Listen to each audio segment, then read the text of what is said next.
ನಮಸ್ಕಾರ ಗೆಳೆಯರೇ, ನೀವು ನೋಡ್ತಾ ಇದ್ದೀರಾ ಹಳ್ಳಿ ಹೈದ ಯೂಟ್ಯೂಬ್ ಚಾನಲ್. ಆತ್ಮೀಯ ಗೆಳೆಯರೇ, ಇವತ್ತಿನ ಈ ವಿಡಿಯೋದಲ್ಲಿ ಶಿಕ್ಷಣವನ್ನು ಮುಂದುವರಿಸಲು ಹಣಕಾಸಿನ ತೊಂದರೆಯನ್ನು ಅನುಭವಿಸುತ್ತಿರುವಂತಹ ವಿದ್ಯಾರ್ಥಿಗಳಿಗೋಸ್ಕರ ಒಂದು ಹೊಸ ವಿದ್ಯಾರ್ಥಿ ವೇತನದ ಬಗ್ಗೆ ಸಂಪೂರ್ಣವಾದಂತಹ ಮಾಹಿತಿಯನ್ನು ಈ ವಿಡಿಯೋದಲ್ಲಿ ತಿಳಿದುಕೊಳ್ಳೋಣ.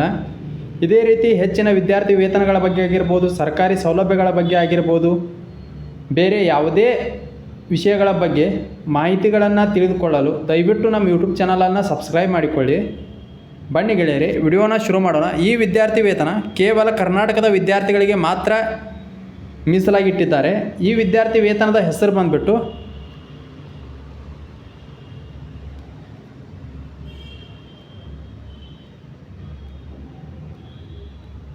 ವರ್ಲ್ಡ್ ಬಡ್ಸ್ ಫೌಂಡೇಶನ್ ಟ್ರಸ್ಟ್ ಶಿಕ್ಷಣ ವಿದ್ಯಾರ್ಥಿ ವೇತನ ಅಂತ ಹೇಳಿ.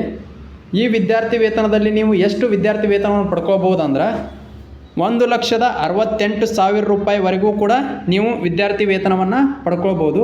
ಈ ವಿದ್ಯಾರ್ಥಿ ವೇತನವನ್ನು ಒದಗಿಸುವಂಥ ಟ್ರಸ್ಟ್ ಯಾವುದಂದ್ರೆ ವರ್ಲ್ಡ್ ಬಡ್ಸ್ ಫೌಂಡೇಶನ್ ಟ್ರಸ್ಟ್ ಅಂತ ಹೇಳಿ. ಮತ್ತು ನೀವು ಈ ವಿದ್ಯಾರ್ಥಿ ವೇತನಕ್ಕೆ ಅರ್ಜಿ ಸಲ್ಲಿಸಲು ಕೊನೆಯ ದಿನಾಂಕ ಡಿಸೆಂಬರ್ 31 ಕೊನೆಯ ದಿನಾಂಕ ಆಗಿರ್ತದೆ. ಮತ್ತು ಯಾವ್ಯಾವ ಶಿಕ್ಷಣವನ್ನು ಕಲಿಯುತ್ತಿರುವಂಥ ವಿದ್ಯಾರ್ಥಿಗಳು ಈ ವಿದ್ಯಾರ್ಥಿ ವೇತನಕ್ಕೆ ಅರ್ಜಿ ಸಲ್ಲಿಸಲು ಅರ್ಹರಂದ್ರೆ ನೀವು ಡಿಪ್ಲೊಮಾ, ಇಂಜಿನಿಯರಿಂಗ್, ವೈದ್ಯಕೀಯ ಆಗಿರ್ಬೋದು, ಪದವಿ ಆಗಿರ್ಬೋದು, ಮಾಸ್ಟರ್ಸ್ ಪದವಿ ಅಂದರೆ PG ಕೋರ್ಸ್, ಯಾವುದೇ ಕೋರ್ಸ್ಗಳನ್ನು ಅನುಸರಿಸುತ್ತಿದ್ದರೂ ಕೂಡ ಓದ್ತಾ ಇದ್ದರೂ ಕೂಡ ನೀವು ಈ ವಿದ್ಯಾರ್ಥಿ ವೇತನಕ್ಕೆ ಅರ್ಜಿ ಸಲ್ಲಿಸಲು ಅರ್ಹರಿರ್ತೀರಿ. ಅದೇ ರೀತಿ ಈ ವಿದ್ಯಾರ್ಥಿ ವೇತನಕ್ಕೆ ಅರ್ಜಿ ಸಲ್ಲಿಸಲು ಬೇಕಾಗುವಂಥ ದಾಖಲಾತಿಗಳು ಯಾವ್ಯಾವು ಅಂದ್ರೆ ಅರ್ಜಿ ಫಾರ್ಮ್ ಐತಿ, ಅದನ್ನು ಲಾಸ್ಟಿಗೆ ನಾನು ತೋರಿಸ್ತೀನಿ. ಅದು ಬೇಕಾದ್ರೆ ಈ ವಿಡಿಯೋ ಕೆಳಗೆ ನಾನು ನಮ್ಮ ವಾಟ್ಸಪ್ ಮೊಬೈಲ್ ನಂಬರನ್ನು ಕೊಟ್ಟಿರ್ತಾನೋ, ಅದಕ್ಕೆ ಹಾಯ್ ಅಂತ ಮೆಸೇಜ್ ಮಾಡಿರಿ. ಆ ಫಾರ್ಮನ್ನು ನಿಮಗೆ PDF ಮೂಲಕ ಕಳಿಸ್ತಾನು. ಅದೇ ರೀತಿ ನಿಮ್ಮ ಫೋಟೋ ಬೇಕಾಕತಿ, ನಿಮ್ಮ ಆಧಾರ್ ಕಾರ್ಡ್ ಬೇಕಾಕತಿ, ಮತ್ತು ನಿಮ್ಮ ಪೋಷಕರ ID ಪುರಾವೆಗಾಗಿ ಆಧಾರ್ ಕಾರ್ಡ್ ಆಗಿರ್ಬೋದು ಅಥವಾ ಎಲೆಕ್ಷನ್ ಕಾರ್ಡ್ ಬೇಕಾಕತಿ.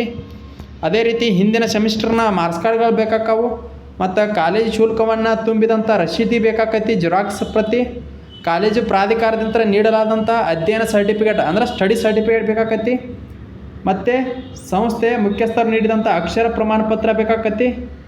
ಅದೇ ರೀತಿ ಅರ್ಹತಾ ಪರೀಕ್ಷೆ ಮಾರ್ಕ್ಸ್ ಕಾರ್ಡ್ಗಳು ಅಂದರೆ 10ನೇ ತರಗತಿ 12ನೇ ತರಗತಿ ಮಾರ್ಕ್ಸ್ ಕಾರ್ಡ್ಗಳು ಬೇಕಾಕವು.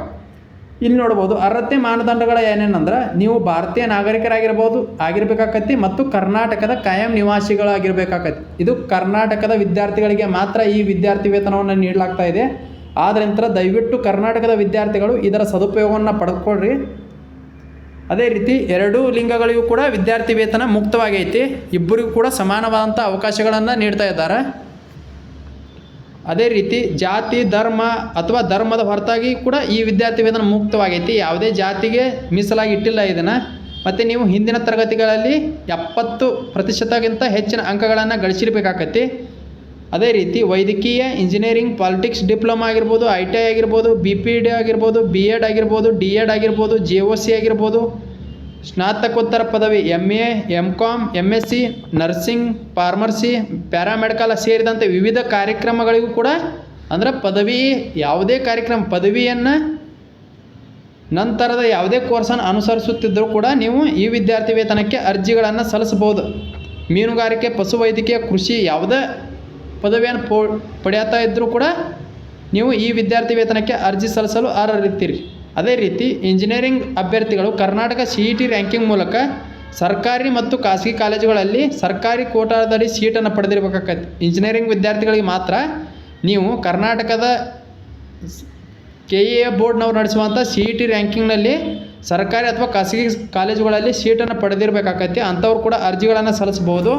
ಮತ್ತು ಅಖಿಲ ಭಾರತ NEET CET ಪರೀಕ್ಷೆ ಮೂಲಕ ಪ್ರವೇಶ ಸರ್ಕಾರಿ ಮತ್ತು ಖಾಸಗಿ ಕಾಲೇಜುಗಳಲ್ಲಿ ಮೆರಿಟ್ ಆಧಾರದ ಮೇಲೆ ಸರ್ಕಾರಿ ಸೀಟನ್ನು ಪಡೆಯುವ ಅಭ್ಯರ್ಥಿಗಳು ಮಾತ್ರ ಅರ್ಹರು ಅಂತ ಹೇಳಿದ್ದಾರೆ.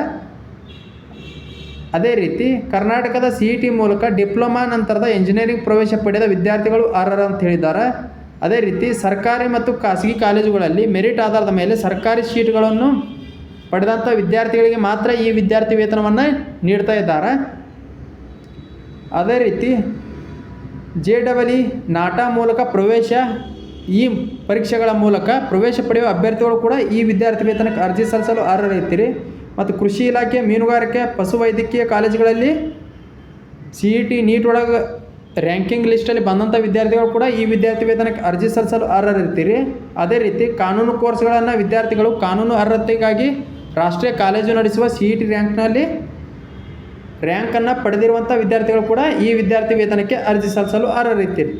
ಇನ್ನು ವಿದ್ಯಾರ್ಥಿ ವೇತನವನ್ನು ಯಾವ್ಯಾವ ವಿಭಾಗಕ್ಕೆ ಎಷ್ಟೆಷ್ಟು ಕೊಡ್ತಾರಂದ್ರೆ, ನೀವೇನಾದರೂ ವೈದ್ಯಕೀಯ ವಿಭಾಗದಲ್ಲಿ ಪದವಿಯನ್ನು ಪೂರೈಕೆ ಮಾಡ್ತಾ ಇದ್ದೀರಿ ಅಂದ್ರೆ ನೀವು 4 ವರ್ಷಗಳವರೆಗೆ ಪ್ರತಿ ವರ್ಷ 1,68,000 ರೂಪಾಯಿಗಳ ವಿದ್ಯಾರ್ಥಿ ವೇತನವನ್ನು ನೀವು ಪಡ್ಕೊಳ್ಬೋದು.